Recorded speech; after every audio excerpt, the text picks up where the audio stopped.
ایک علاقے میں ایک حکیم صاحب رہتے تھے اور اس حکیم صاحب کا انداز یہ ہوتا تھا کہ جیسے ہی وہ اپنے دواخانہ جانے لگتے تو اپنی بیوی سے کہتے کہ آج کے دن تمہیں جو جو چیزیں درکار ہیں وہ ایک پرچے پر لکھ کر دے دو. اس کی اہلیہ وہ تمام چیزیں لکھ کر ان کو وہ چٹ تھما دیتی. وہ جاتے اور اپنے دواخانہ پر پہنچ کر جب وہ پرچہ سامنے رکھتے تو پھر ان کے سامنے ان کی قیمتوں کو لکھ دیتے اور ٹوٹل کرنے کے بعد وہ یہ کہتے یا اللہ میں ان اخراجات کی وجہ سے آج اس جگہ موجود ہوں اور تیری عبادت چھوڑ کر ہی اس لیے آیا ہوں کہ میرے گھر کے یہ اخراجات پورے ہوں، اور جیسے یہ میری ضرورت پوری ہوگی میں اپنے اس دکان کو بند کر کے دوبارہ تیری عبادت میں مشغول ہونے کے لیے چلا جاؤں گا. یہ معاملہ اس کا چلتا رہا. ایک دن تو عجیب ہی معاملہ ہوا کہ جب دواخانہ پہنچے، پرچے کو سامنے رکھا، چٹ کو دیکھتے جا رہے ہیں، کہیں دودھ اور چینی اور گھر کے دیگر ضروریات کا تذکرہ ہے،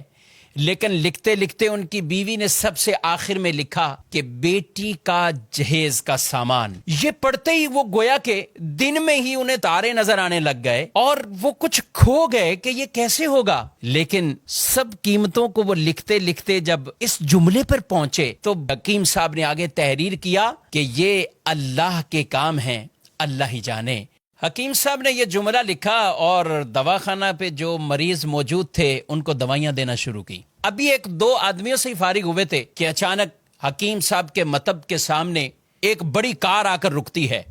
اور اس میں سے ایک سوٹ بوٹ، ایک خوبصورت لباس پہنے ہوا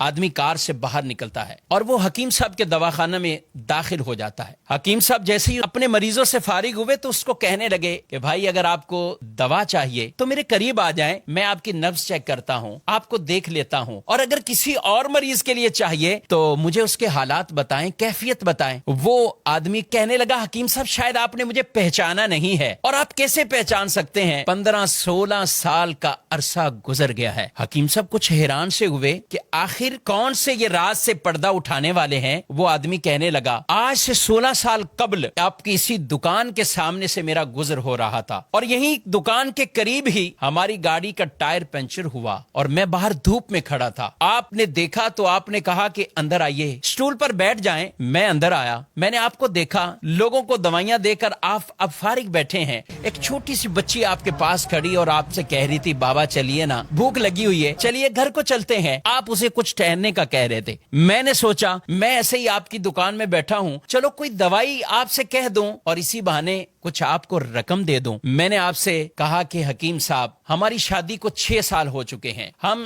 6 سال کے اندر ابھی تک اولاد کی نعمت سے محروم ہیں. بہت سی ادویات کا ہم نے استعمال کیا ہے لیکن اب کچھ مایوسی سی ہو رہی ہے. آپ میری طرف متوجہ ہوئے اور آپ نے کہا بھائی اللہ کی رحمت سے نا امید نہیں ہونا چاہیے، اور دیکھو یہ دوائیاں جو کچھ بھی ہے جب اللہ چاہتا ہے تو ہی شفا ملتی ہے، جب اللہ کا حکم ہوتا ہے تو ہی ان دوائیوں کے اندر وہ اثر آتا ہے. آپ یہ باتیں بھی کرتے جا رہے تھے اور کچھ دوائیوں کی پڑیاں بھی آپ باندھتے جا رہے تھے. آپ کی گفتگو ختم ہوئی تو آپ نے مجھے 2 طرح کی دوائیاں میرے کھانے کے لیے، گھر والوں کے لیے دوائی دی، اور یہ دیتے ہوئے دعا بھی دی کہ اللہ نے چاہا تو اس میں اثر ہوگا اور آپ کو اللہ اولاد کی نعمت سے نوازے گا. میں نے کچھ پیسے نکالے، آپ سے پیسے پوچھے اور آپ کی طرف بڑھانے لگا تو آپ نے ایک جملہ کہا کہ نانا پیسے نہیں، آج کا کھاتا کلیئر ہو چکا ہے، آج کھاتا بند ہو چکا ہے. میں کچھ سمجھا نہیں. قریب ہی بیٹھے ایک آدمی نے کہا حکیم صاحب کی مراد یہ ہے کہ حکیم صاحب جب گھر سے آتے ہیں تو آتے ہی سامنے گھر کی ضروریات کی چٹ کو رکھتے ہیں، جتنے پیسوں کی ضرورت ہو تو پھر وہ کمانے کی صورت میں اپنی دکان کو بند کرتے ہیں اور گھر کو روانہ ہو جاتے ہیں. بڑے نیک سیرت حکیم ہیں اور اللہ کی عبادت میں مشغول ہو جاتے ہیں. میں کچھ حیران سا رہ گیا اور دل ہی دل میں شرمندہ ہو رہا تھا کہ میں کیسا انسان ہوں کہ سوچ رہا تھا کہ شاید یہ میرا بیٹھنا ان پر بوجھ لگ رہا ہے اور یہ کتنے عظیم اور نیک انسان ہیں. وہ شخص حکیم صاحب کی باتیں سن کر دل ہی دل میں کہہ رہا ہے کہ میرے شک شبے یقین میں بدل چکے ہیں اور اس دوائی میں ضرور ہمارے لیے کوئی اثر ہوگا اور اللہ پاک اپنی رحمت سے ہمیں اولاد بھی دے گا. گھر جاتے ہی اپنی اہلیہ سے، بیوی سے وہ آدمی پوری کہانی کو بیان کرتا ہے.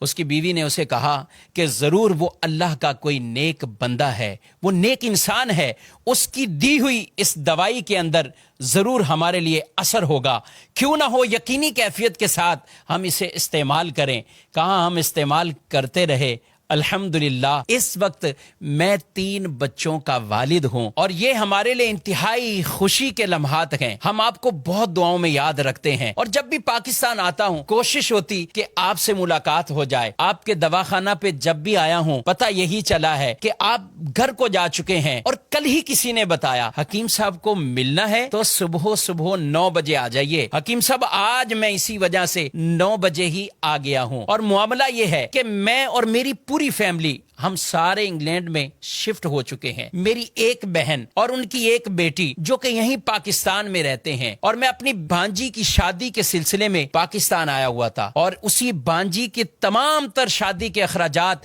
میں نے اپنے ذمہ راضی خوشی لیے تھے، اور میں اسی کی خریداری میں مصروف تھا۔ معاملہ کچھ یوں ہوا ہے کہ میں اپنی بھانجی کے ساتھ لاہور میں کبھی پاکستان کے دوسرے شہروں میں جا رہا تھا، سب جہیز کا سامان سب تیاری ہو چکی ہے، لیکن اسی دوران میری بھانجی کو بہت تیز بخار تھا، اور وہی بخار میری بھانجی کی موت کا سبب بنا ہے۔ میں اور میری بیوی جب آپس میں بیٹھے سامان خرید چکے ہیں، سب کچھ کر لیا ہے، اب اس سامان کا کیا کیا جائے، تو فوراً آپ کی طرف ہمارا خیال گیا کہ جب 16 سال پہلے ہم آپ کے مطب میں آئے تھے تو ایک چھوٹی سی بچی وہ آپ کے پاس کھڑی کہہ رہی تھی بابا جان گھر چلو مجھے بھوک لگی ہے، تو میری بیوی نے مجھ سے کہا کیوں نہ ہو کہ ہم حکیم صاحب کا شکریہ اس انداز سے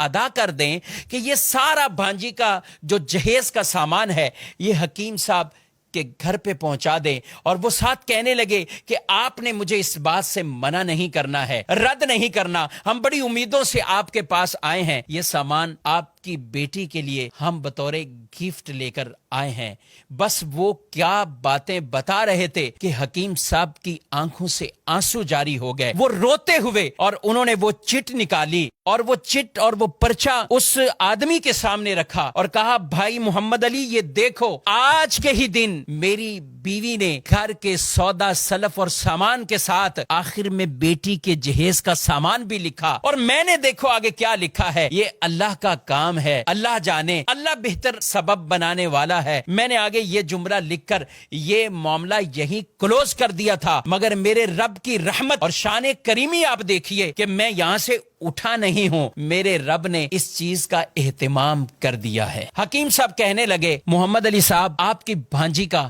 صدمہ وہ ضرور ہے، مگر میں تو رب کی شان اور رب کی قدرت پر حیران ہوں کہ آج میں گھر واپس خالی ہاتھ نہیں پلٹا۔ یہی کہتے ہیں کہ جس کا اللہ پر بھروسہ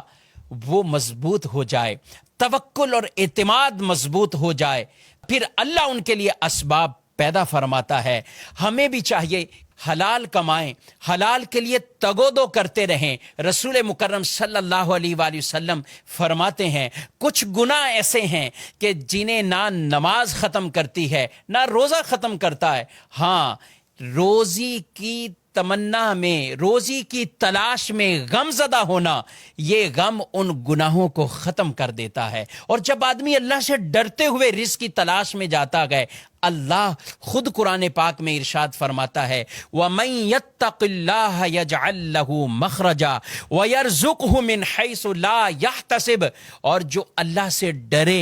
اللہ اس کے لیے راستے پیدا فرماتا ہے اور اسے وہاں سے رزق دیتا ہے جہاں سے اسے گمان بھی نہیں ہوتا۔ اللہ رب العالمین ہم سب کو ایسا توکل، ایسا بھروسہ اختیار کرنے کی توفیق عطا فرمائے۔